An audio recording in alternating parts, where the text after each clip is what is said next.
Ok, vamos a revisar los temas que tienen que ver con los espectros de impedancia eléctrica en diferentes medios. Hay dos lecturas sugeridas para esta semana que corresponden con dos artículos. Estos dos artículos son el artículo del profesor Lear y colaboradores. Este es un artículo donde también está el profesor Paulo de Brasil. Y el otro es el artículo del profesor Tarasov y el profesor Titov. Ambos artículos son interesantes porque nos presentan dos perspectivas. Aquí hay una perspectiva físico-química donde vemos diferentes medios mesoscópicos y cómo esas configuraciones de electrodos mesoscópicos se pueden describir por ciertas configuraciones de circuitos, es decir, cómo las propiedades eléctricas de esos medios los podemos describir por unos elementos circuitales. Y en el artículo de Tarasov está descrito, Tarasov y Titov, está descrito cómo se relacionan las ecuaciones de Cole-Cole, la de Debye, y cómo se relaciona esto con la ecuación de Pelton, que son ecuaciones que se suelen usar para describir espectros de impedancia eléctrica. Ahora, muestran en ese artículo del profesor Tarasov y de Titov, muestran las relaciones y diferencias entre escribir una ecuación tipo Cole-Cole para conductividad, resistividad y permitividad eléctrica. Hay que hacer las dos lecturas. Ahora vamos a concentrarnos en estos modelos, cómo los vamos a entender. ¿Okay? Vamos a seguir con nuestra discusión, la discusión que hemos estado haciendo en términos de estos elementos circuitales. Entonces pensemos que tenemos nosotros una capa, o sea, supongamos que tenemos una monocapa de oro, bueno, un electrodo de oro.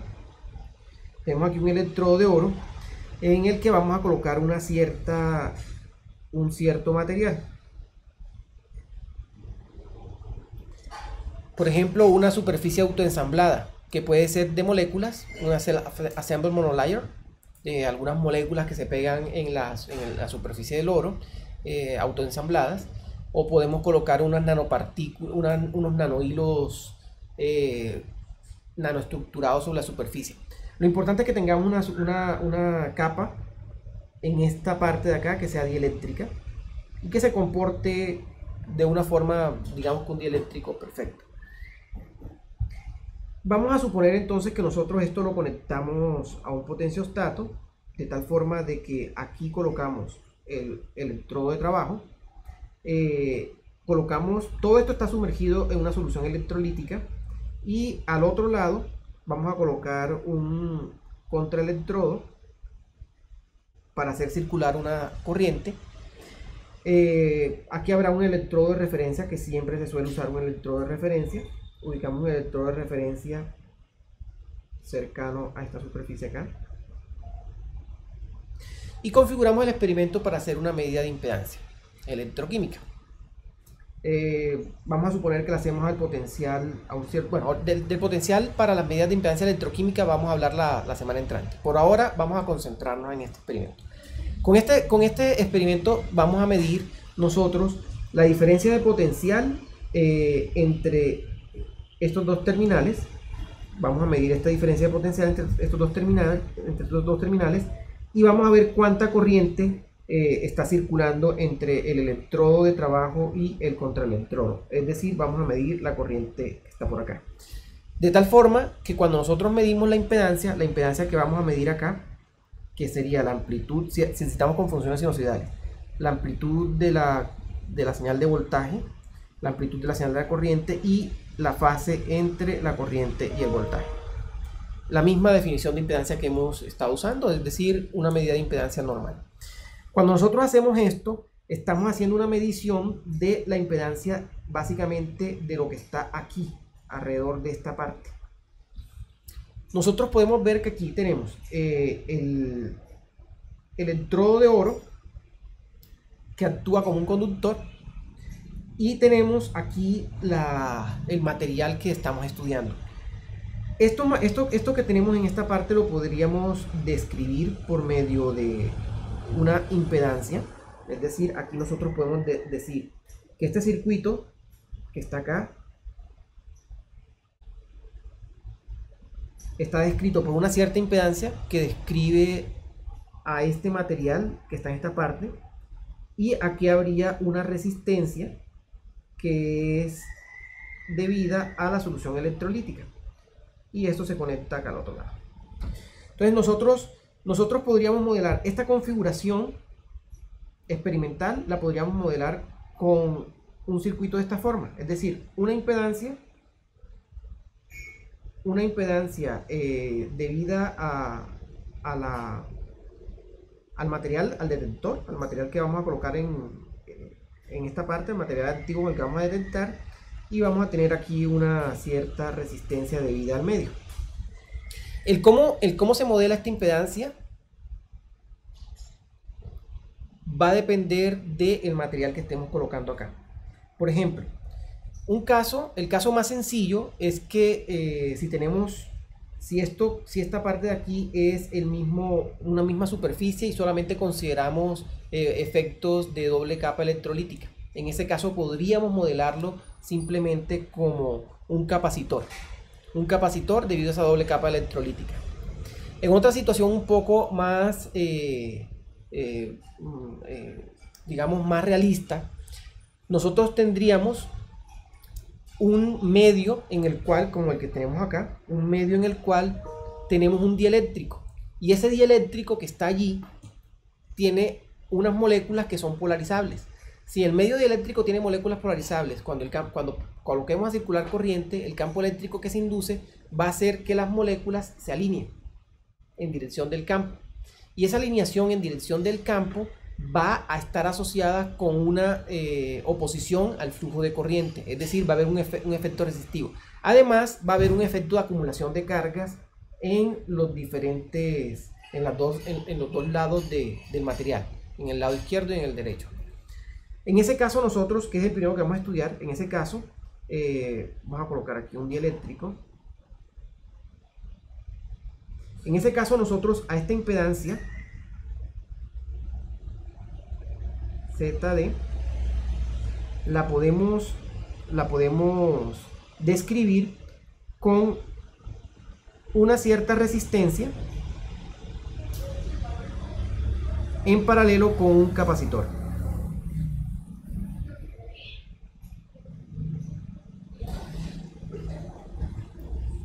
El estudio de las propiedades eléctricas de estos medios dieléctricos donde hay moléculas polarizables lo realizó por primera vez Debye el siglo pasado, y Debye encontró que la permitividad eléctrica de estos materiales, de estos medios, tenía una forma de un sistema de primer orden en cuanto a su comportamiento en frecuencia. Es decir, Debye encontró que escribiendo la permitividad eléctrica de estos materiales, si yo escribo la permitividad eléctrica compleja, esa permitividad eléctrica compleja se puede escribir de esta forma: la permitividad a frecuencias muy altas más la permitividad a frecuencias bajas menos la permitividad a frecuencias altas sobre 1 más J omega tau, donde este tau que está acá es el tiempo de relajación asociada a la relajación de las moléculas cuando son orientadas por el campo eléctrico. Esa polarizabilidad, esa posibilidad de que las moléculas se polaricen da origen a esa permitividad de Debye. Y precisamente esta descripción que tenemos acá coincide con un modelo de primer orden. Entonces vamos a mirar cómo sería la impedancia equivalente para este caso, donde estamos suponiendo que ahí tenemos un dieléctrico con posibilidad de polarizar, de que las moléculas que lo componen se polaricen. Continuando con el circuito, entonces tenemos, este es el circuito entonces que describe el material que estamos estudiando. Es decir, que es un dieléctrico donde hay moléculas polarizables dentro de él.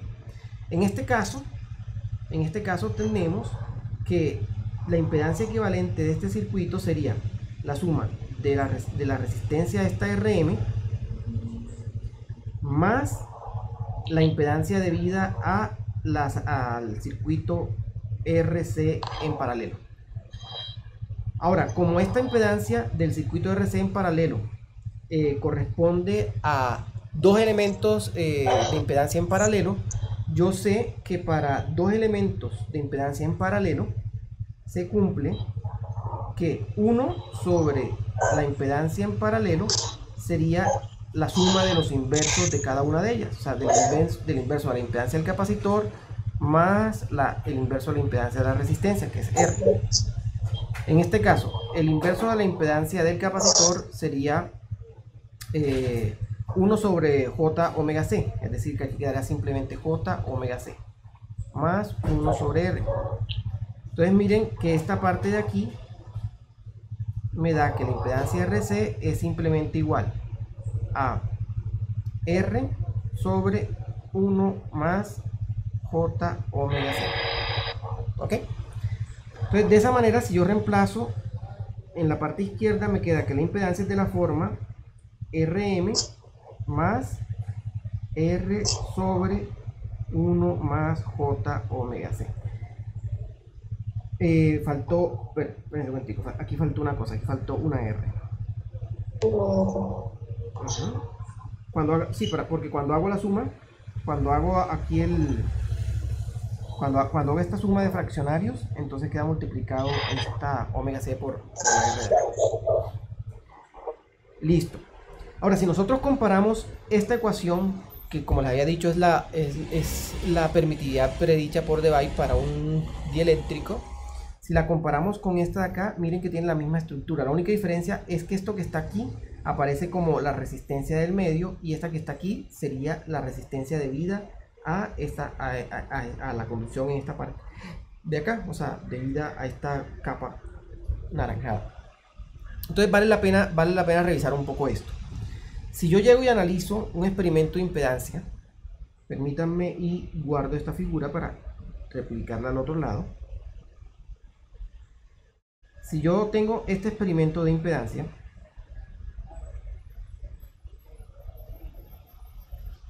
¿sí? Entonces, tenemos que la impedancia nos dio la resistencia del medio más la resistencia R sobre 1 más J omega CR. Cuando nosotros graficamos la parte real de la impedancia contra el logaritmo natural de la frecuencia, de aquí voy a colocar el logaritmo, dije que el logaritmo natural, el logaritmo en base 10 me queda más fácil, da lo mismo en este caso porque no le voy a colocar números, logaritmo de la frecuencia, y acá voy a graficar, y aquí voy a graficar la parte real de la impedancia. Si yo grafico la parte real, tengo que calcularla, ¿no? Tengo que calcular la parte real. Pero vamos a mirar dos casos iniciales. Primero, frecuencia cero. Cuando la frecuencia tiende a cero, de hecho, pensemos en la frecuencia baja, cuando la frecuencia ya sea un número muy pequeño a cero, por ejemplo, 1 milihertz. Si tenemos frecuencias bajas, entonces miren lo que ocurre acá. Cuando la frecuencia es muy baja, esta parte imaginaria de aquí tiende a cero, de tal forma de que la impedancia va a tender a la suma de RM con R. Entonces, para frecuencias muy bajas vamos a tener un valor de un R sub 0. Y para frecuencias muy altas, si la frecuencia es muy alta, este término de aquí se hace muy grande, se hace tan grande que hace que todo el término de acá se vuelva cero. De tal forma que para frecuencias muy grandes vamos a tener una resistencia que va a describir el comportamiento a frecuencias altas. Entonces, estoy diciendo, R sub 0 me define el valor de la impedancia a una frecuencia 0, cuando tiende a 0. Y R infinito me describe el valor de la impedancia para valores de frecuencia que tienden a infinito, o sea, valores muy grandes. Estas son las dos asíntotas de la impedancia. Si yo calculo la parte real de Z de la impedancia, la parte real de esta impedancia, entonces tendría RM más la parte real de R sobre 1 más J omega CR. Recordemos esto. La parte real de 1 sobre 1 más omega, j omega CR, yo la puedo calcular si multiplico por el conjugado del número imaginario de abajo, 1 menos j omega CR. De esta manera, la parte real de la impedancia eléctrica la calculamos sumándole a la resistencia Rm el valor correspondiente a R por la parte real de esta componente. Es decir, que la parte real de la impedancia sería esta. Notemos que para valores de frecuencia cuando tiende a 0, esta impedancia va a tender a R sub 0, que en este caso es R sub 0 sería la suma de estos dos, porque el término de aquí se volvería a 0. Entonces, R sub 0 sería Rm por R. Y cuando la frecuencia tiende a infinito, entonces la resistencia a frecuencias muy altas, que sería R infinito, corresponde con R sub n. Bueno, otra situación que se presenta es cuando la capa que actúa como medio activo en el detector tiene ciertas heterogeneidades, de tal forma de que no hay una única constante, En este caso tenemos solamente una constante de tiempo, un solo tau, que está asociado a RC. Y esa constante de tiempo está dada de esa forma porque hemos supuesto que el medio es homogéneo. Pero cuando el medio no es homogéneo no tenemos una única constante. Tenemos aportes de diferentes moléculas organizadas de diferentes maneras que tienen tiempos de relajación diferentes. Cuando tenemos esta situación tendríamos que, para describirla, hacer una suma de diferentes contribuciones para estos tiempos de relajación. El siglo pasado, a mediados de siglo, Cole y Cole describieron por medio de una ecuación conocida como Cole-Cole esas propiedades eléctricas para medios heterogéneos. Recientemente, solamente hasta 2008, con el trabajo del profesor Zdanov, se logró tener una relación de primeros principios con esta teoría semiempírica propuesta por los profesores Cole-Cole. En este otro caso, cuando nosotros tenemos una superficie que no es homogénea, donde tenemos diferentes tiempos de relación, entonces nosotros, en vez de describir esta componente con un capacitor, la describimos con un elemento de fase constante y va a aparecer este parámetro, que es un parámetro asociado a la distribución estadística de los tiempos de relajación. A esta ecuación de acá se le conoce una ecuación tipo Cole-Cole. Y básicamente con esta podemos describir de una forma más completa o más acertada estos medios heterogéneos. Esto sirve para distribuciones donde la distribución de los tiempos de la relajación es simétrica. Ya cuando la distribución no es simétrica, ya entonces tendríamos que usar alguna otra distribución, como por ejemplo las distribuciones de Davidson-Cole o de Javier-Negami. Con esto hemos estudiado cómo se comporta el espectro de impedancia eléctrica en diferentes medios. Comenzamos a estudiar un medio dieléctrico homogéneo y después miramos cómo sería en el caso de una suma de diferentes medios homogéneos que conforman a un gran medio heterogéneo, lo cual se puede escribir por medio de la ecuación de Cole-Cole. Espero que esta explicación haya sido conveniente para su estudio de espectro de impedancia eléctrica.